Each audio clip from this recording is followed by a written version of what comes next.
Buenos días y buenas tardes a todos nuestros lectores, seguidores. Es un placer estar aquí y más aún estar con don Fernando Savater, el gran filósofo español a quienes todos conocemos y con quien todos queremos intercambiar. Esta fue una invitación que hicimos a través de BBC Mundo, del Hey Festival de Sura, y hoy vamos a mandar a conversar con don Fernando. Tuvimos que escoger porque llegaron cientos de preguntas de toda América Latina y de España. De verdad que usted es bastante popular, don Fernando, en América Latina. Y yo recuerdo desde los años 80 leyendo sus bellísimas traducciones de Cioran y después leyendo todos sus libros que nos fueron llegando desde España. Eh, si quieren empezar a ver, la charla la tengo dividida en varias partes, la conversación. Una es sobre las preguntas que llegaron sobre la charla, otras unos dilemas éticos, algunos bastante difíciles que la gente ha mandado, y sobre todo muchas preocupaciones sobre el futuro, que es lo que todos tenemos en este momento, sobre lo que va a ocurrir cuando empecemos a salir de esta pandemia, cuando empecemos a salir de la cuarentena, cuando empiece a reactivarse la economía, cuando la gente empiece a llenar las calles de nuestras ciudades que en este momento están tan vacías. Don Fernando, bienvenido, es un placer tenerlo. ¿Qué tal? Encantado de poder charlar con ustedes un momento. Aquí estoy en San Sebastián, en fin, acabando un poco el confinamiento, ya podemos salir un poquito más y disfrutar del buen tiempo, disfrutar de la playa, del mar, aunque sea con bastantes restricciones, pero ya estamos un poco más aliviados. Qué bueno, me alegra mucho oír eso. Entremos de lleno. Sobre la charla, el concepto que más le llamó la atención a la gente fue su término de solidaridad, pero sobre todo ese término de la solidaridad como una forma de egoísmo inteligente. Diego Cárdenas le pregunta si puede abundar un poco más sobre eso. ¿Qué es eso de la solidaridad? ¿Es una forma de egoísmo inteligente? Bueno, la solidaridad nos ha indicado, yo creo que es evidentemente, cualquier reflexión sobre la sociedad humana parte de que somos socios, es decir, las sociedades se llama así porque estamos asociados y obligadamente dependemos unos de otros. La solidaridad no es simplemente un gesto bondadoso, altruista, que caracteriza a las buenas personas, que bien, sino que es una necesidad. O sea, tenemos que ser solidarios porque si no, no podríamos vivir. Incluso los que de alguna manera abusan de los otros aprovechándose de la existencia de la solidaridad. Dan por hecho que existe solidaridad y entonces ellos juegan con eso en su ventaja. Pero la solidaridad es una necesidad y todos tenemos dentro de nuestras sociedades que ser solidarios.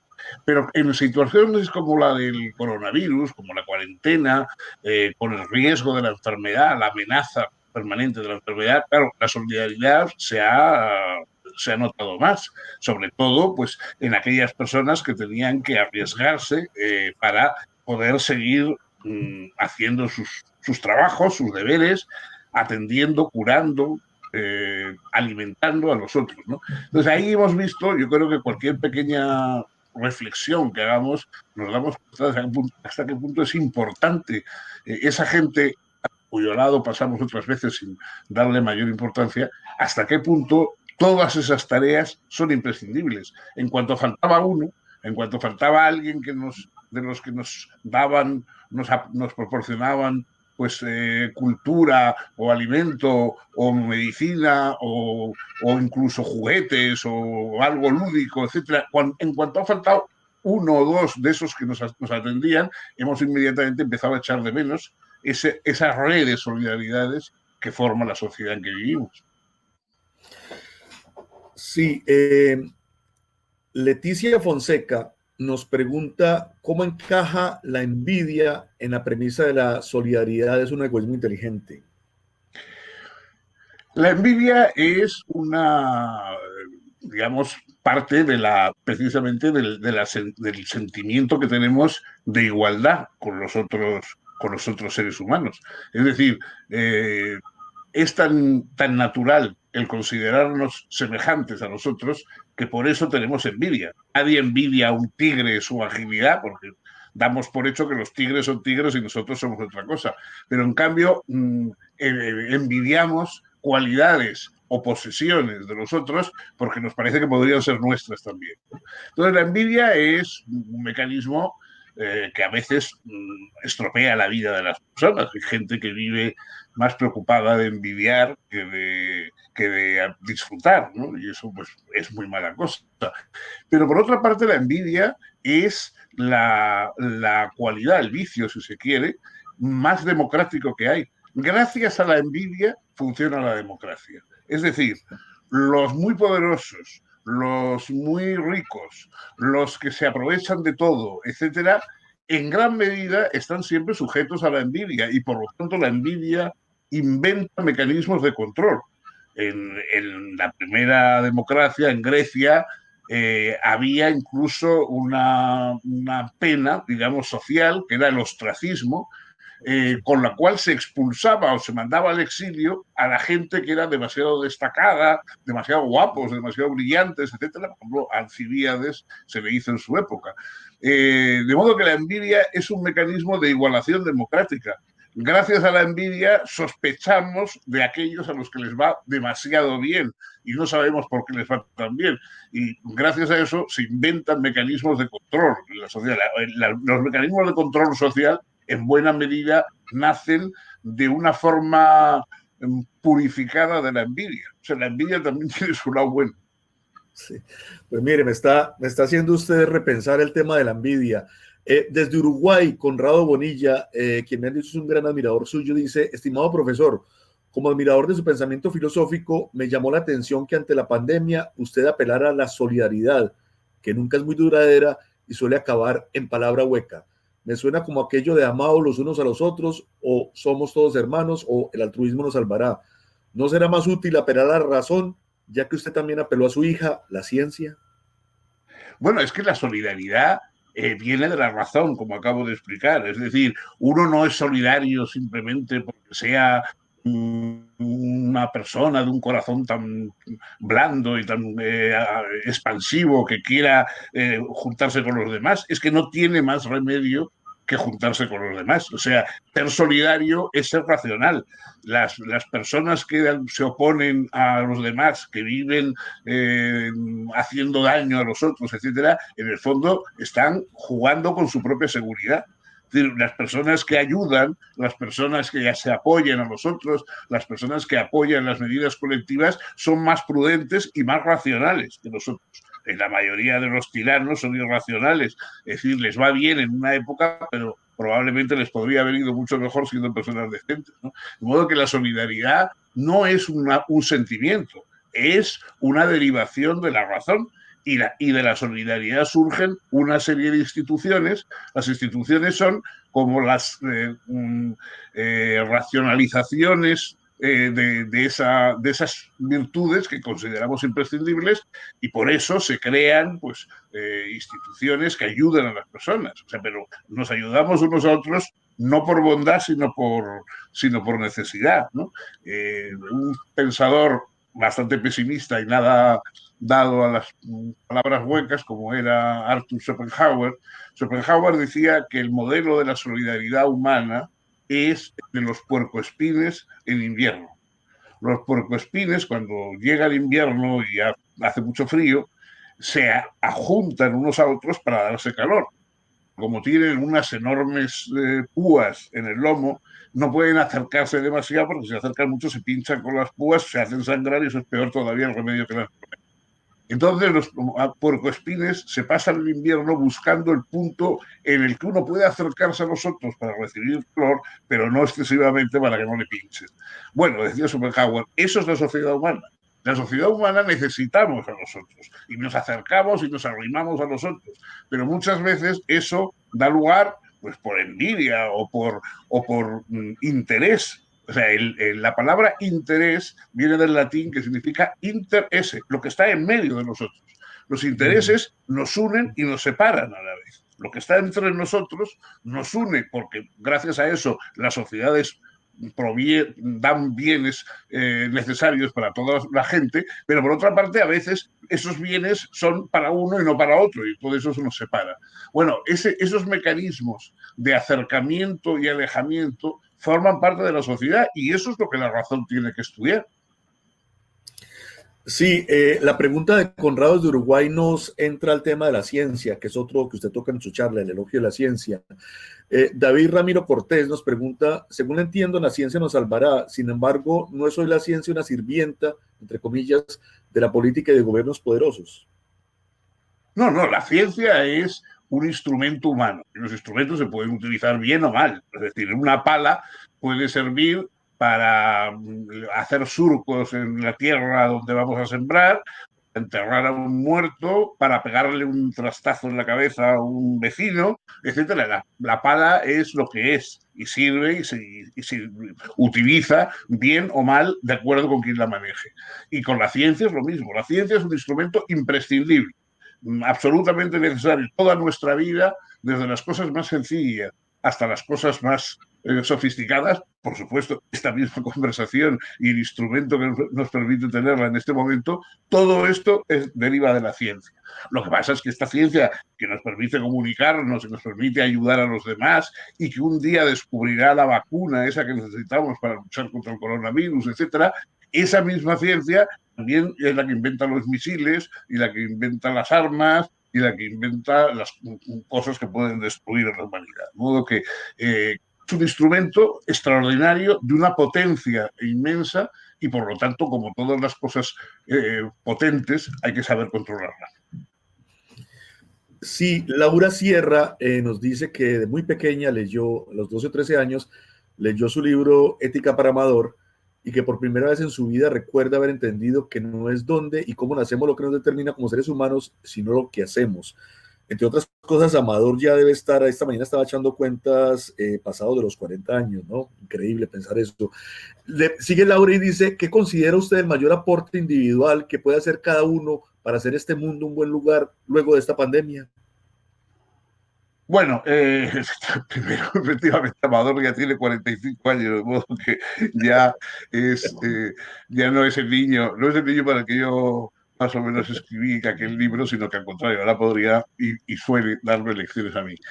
Eh, por otra parte, ¿cuál es la mayor aportación? Bueno, las aportaciones individuales nos la pone a veces delante la biografía. Es decir, a algunos les toca pues, cuidar a una persona mayor o un niño, una persona enferma, una persona débil.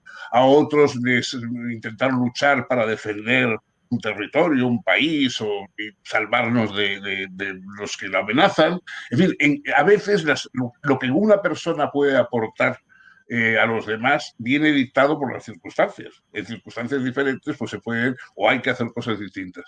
Pero sí hay que buscar una cosa general, una cosa que nunca viene mal, una cosa que siempre es buena, que siempre funciona, que siempre aporta algo, es el amor. Es decir, las personas que aman siempre están haciendo algo bueno por los demás, siempre están haciendo bueno algo por la humanidad. Es decir, decía Nietzsche, solo el amor puede juzgar. El amor es lo que nos permite juzgar realmente a la humanidad, juzgar a los demás, juzgar las cosas buenas y malas. Por lo tanto, cuando alguien ama de verdad, y hay una expresión que viene de San Pablo y que recogió San Agustín y ha recogido otros, que es ama y haz lo que quieras. Quien ama, de alguna forma, está salvado y salva a otros. Yo creo que esa es la aportación más importante que se puede hacer a la humanidad. Sí, entremos ahora a la parte de las preguntas éticas bueno, en especial en el tema de salud y de decidir a quién se salva, a quién no está muy en la palestra ahora. Pregunta Antonio Pérez sobre qué debemos resolver la disyuntiva ética al momento de decidir la atención médica prioritaria que recibirá una persona sobre otra. No te he oído bien. Sí, sobre qué debemos resolver la disyuntiva ética al momento de decidir la atención médica prioritaria que recibirá una persona sobre otra. Y se la ajusto con una pregunta que un poquito extrema, pero que de alguna manera refleja lo que es ese dilema ético. ¿A quién salvaría del COVID teniendo un solo ventilador? ¿A un anciano de vida recta o a un joven fuerte que está en la cárcel por crímenes? Bueno, primero yo creo que los criterios que deben regir en la administración de los cuidados en los hospitales y en otro sitio deben ser médicos exclusivamente. O sea, no vamos a decir, este señor como es malo no le ponemos el respirador y este otro como es muy bueno le ponemos todo lo que haga falta. No. Eh, no deben ser criterios morales, porque si fueran criterios morales probablemente todos terminaríamos condenados por los médicos, sino que tienen que ser criterios clínicos. Es decir, hay que ayudar más al que más lo necesita y menos al que menos lo necesita, porque eso es lo más lógico de un criterio clínico. Si hay una inmensa escasez y solamente hay un instrumento, digamos, de salud o una medicina, etcétera, pues hay que dársela a aquel que puede salvarse gracias a ella. A veces es verdad que no se puede atender de la misma manera a todos, pero hay que intentar atender de la misma forma a todos y sobre todo no establecer ya de antemano que aquel que ha cumplido determinada edad o que aquel que tiene un color de piel o que aquel que no nos gusta, pues no va a ser atendido. Vamos exclusivamente a aplicar criterios clínicos y esperando que lo que haya se reparta entre todos los que lo necesitan. Sí, otra pregunta de este mismo tenor del nivel de la ética es una que están enfrentando sobre todo muchos gobernantes alrededor del mundo y es que darle prevalencia a la economía o a la salud. Se debe levantar la cuarentena cuando, viendo que la economía completamente cerrada es algo insostenible. Entonces le pregunta a Juan José Jauregui, ¿economía es salud o salud? ¿Es realmente un dilema ético como lo me están mostrando en diferentes niveles?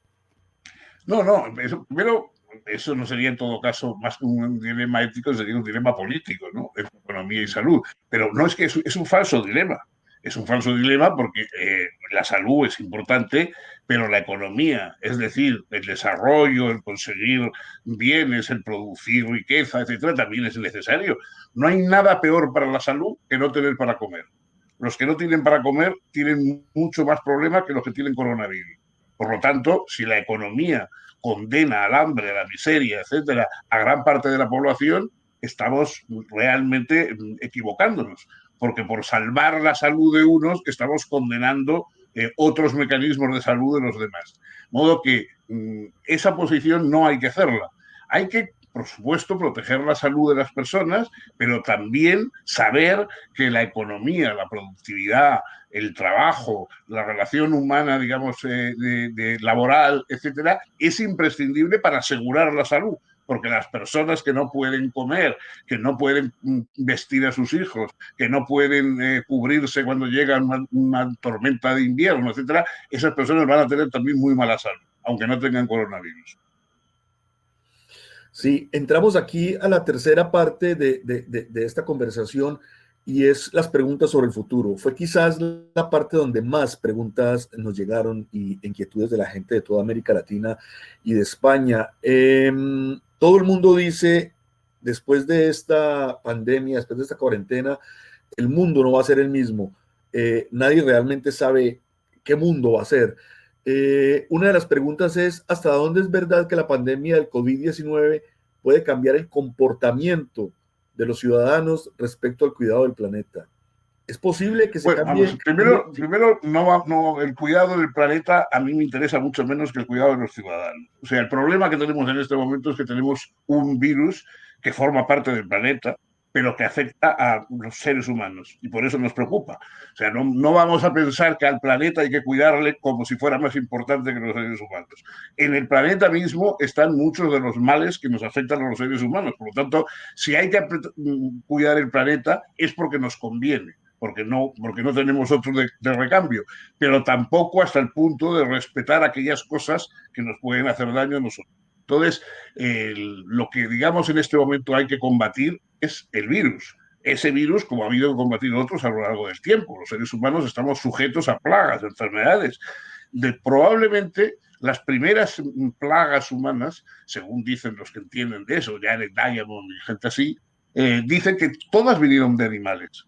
O sea, la relación del hombre con los animales, que ha sido fundamental para la civilización.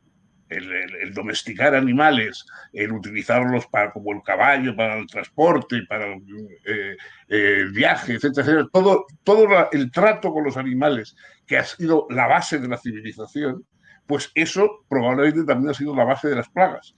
Lo que pasa es que ya los animales domésticos ya, digamos, tenemos una simbiosis con ellos que no padecemos ninguna plaga por estar con ellos y cuando comemos un filete de vaca, pues eso no nos produce ningún daño, mientras que si nos comemos un animal salvaje como un pangolín o como un murciélago, pues todavía no estamos, digamos, en una relación tan simbiótica con ellos. Entonces, lo que hay que, digamos, por lo que hay que luchar es por acabar, en este caso, con este virus concreto y, si podemos, prevenir otros. O sea, yo creo que estamos invirtiendo con razones ecologistas más o menos respetables, mucho dinero en prever los males que pueden pasar cuando se deshielen los hielos del Ártico y cuando el clima cambie dentro de 100 o 200 años o no sé cuánto. Estamos ya invirtiendo mucho dinero, no sé si fructuosa o infructuosamente, pero mucho dinero en esos planes, mientras que en cambio las pandemias, que ese sí que es un peligro permanente y presente que tenemos y que ya se sabía que ese peligro existe porque forma parte, digamos, de nuestra propia forma de vida, de nuestras relaciones humanas, etcétera, pues eso no estábamos preparados. La mayoría de los países no tenían equipos eficaces y no tenían medicinas eficaces para enfrentarse a las pandemias. O sea, yo creo que si hay que invertir el dinero en algo relacionado con la ecología, es mucho mejor invertirlo en aquellas cosas que se refieren a nuestra salud y a nuestra vida actual, que empezar a prever lo que va a ocurrir dentro de 200 años, que vaya usted a saber. Sí, otra pregunta por la misma línea nos la envía Carlos Russo de Argentina y dice si usted cree que la pandemia, de nuevo, ese tema de si el ser humano puede cambiar, nos hará cambiar y pertenecer a una sociedad más justa y solidaria, o si cuando se descubra la vacuna todo va a volver a ser igual que antes y la sociedad no habrá aprendido nada.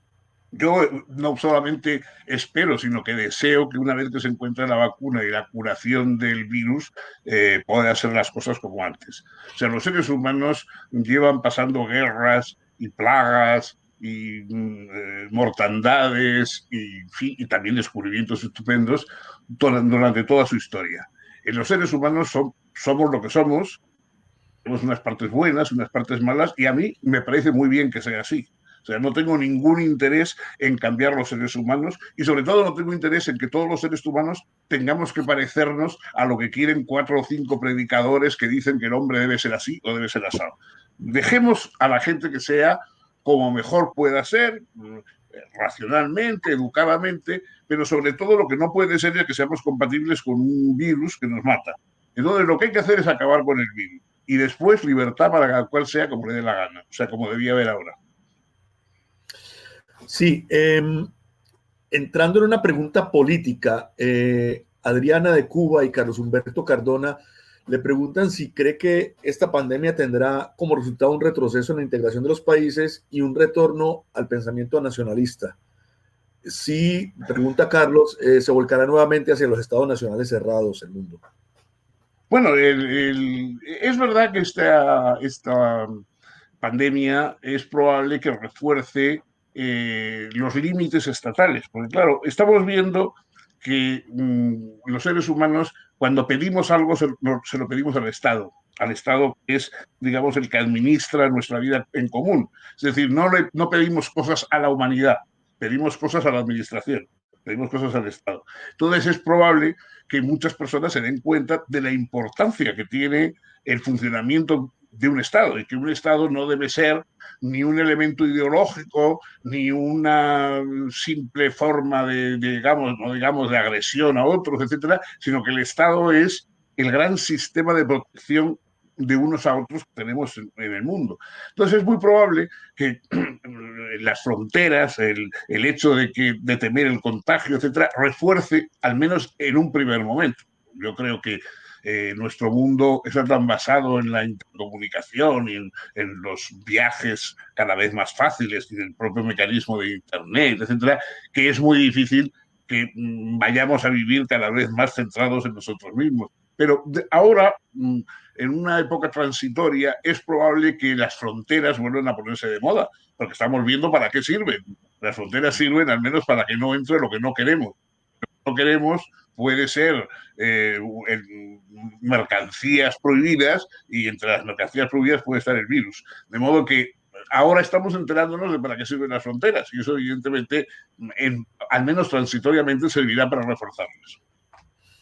Sí, otra pregunta ética que ha surgido mucho en estos días a raíz del uso de la tecnología, en especiales en países autoritarios como China, que permitían rastrear de una manera casi al minuto y al centímetro las personas que tenían coronavirus.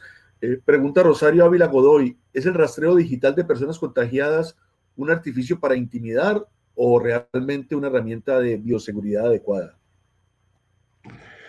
Bueno, yo creo que los elementos que permitan seguir, digamos, a las personas que están infectadas, no se trata de un defecto moral ni es algo voluntario, pero en fin, hay personas que pues, se han contaminado o se han contagiado, y esas personas son peligrosas para otros también porque pueden traspasarle ese virus, etc. Entonces hay mecanismos, aplicaciones en un smartphone o cualquier otro mecanismo que sirve para identificar a esas personas y para identificar con quién se relacionan esas personas. Yo creo que esas cosas son útiles y deben apoyarse. Es decir, no debemos decir es que eso viola nuestra intimidad. Bueno, mire, la intimidad que hay que proteger es la intimidad de nuestros pensamientos, de nuestros afectos, de nuestros deseos, etcétera, pero no de nuestras enfermedades. O sea, el hecho de que una persona ponga su intimidad por encima de la seguridad de otros y entonces se contagia a media humanidad,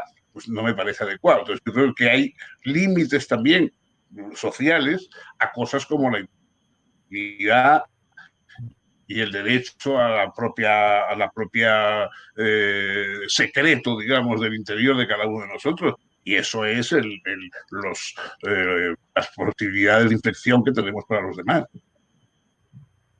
Sí, ahora en el mundo anglosajón, usted hablaba en su charla de que no estamos enfrentando una guerra, sino enfrentando un peligro, pero en el mundo anglosajón lo que se está dando, varios pensadores lo han dicho como lo que va a pasar después de que termine esta pandemia, y hablan es de básicamente de escenarios que corresponden a una posguerra. Entonces unos dicen, puede ser el mundo después de la Primera Guerra Mundial, un mundo más nacionalista, más dividido, un mundo exigiendo retribuciones como ocurrió con Alemania, o puede ser lo que ocurrió después de la Segunda Guerra Mundial, un mundo del cual surgió la ONU, el pacto Bretton Woods, el Banco Mundial, un mundo más unido y globalizado. ¿Usted tiene alguna reflexión sobre esto?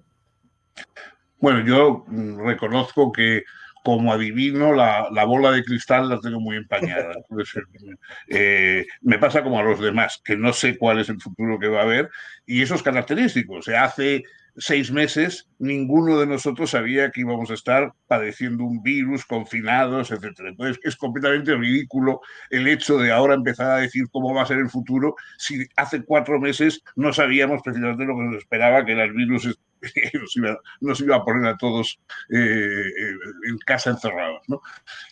Yo creo que lo deseable, porque una cosa es qué va a pasar y otra cosa es qué vamos a hacer. Yo me he pasado la vida cuando daba clases en la facultad hablando de política, etcétera. Siempre decía que los hombres libres, las personas libres, claro, hombres y mujeres, las personas libres nunca se preguntan qué va a pasar, sino qué vamos a hacer. Entonces lo que debemos preguntarnos ahora no es qué va a pasar arrastrado por las circunstancias, sino qué vamos a hacer. Vamos efectivamente a darnos cuenta de hasta qué punto un mundo más unido científicamente, en el que los países se ayuden unos a otros con las medicinas que necesitan, provean las necesidades para que nadie tenga que estar comiendo alimentos que puedan ser peligrosos y contagiando a otros. En fin, ¿hasta qué punto también la salud y también el bienestar es algo que compartimos con los demás y que eso, cuanto más conscientes seamos de ello y más instituciones hagamos que puedan apoyarlo, mejor. Yo creo que eso es lo deseable, pero lo deseable no porque vaya a pasar, sino porque nosotros debiéramos invertir nuestra fuerza y nuestro talento en hacer que pasara. Sí, finalmente, don Fernando, y ya para cerrar esta conversación, una pregunta que me parece pertinente como de cierre, una pregunta muy hermosa que mandó Sandra Ochoa Betancourt. Ella dice, en su libro El silencio, el violonchelista Mario Brunello habla de cómo en esta sociedad anterior al COVID, el silencio aparece como una dimensión desconocida, en la sombra, y de cómo hacemos todos para evadirlo. Escuchando a Fernando Sabater, me surge la pregunta de si quizás esta época es el momento perfecto para buscar en nuestro interior y darle mayor cabida a ese silencio, que es lo que justamente le da vida a lo mejor de nosotros.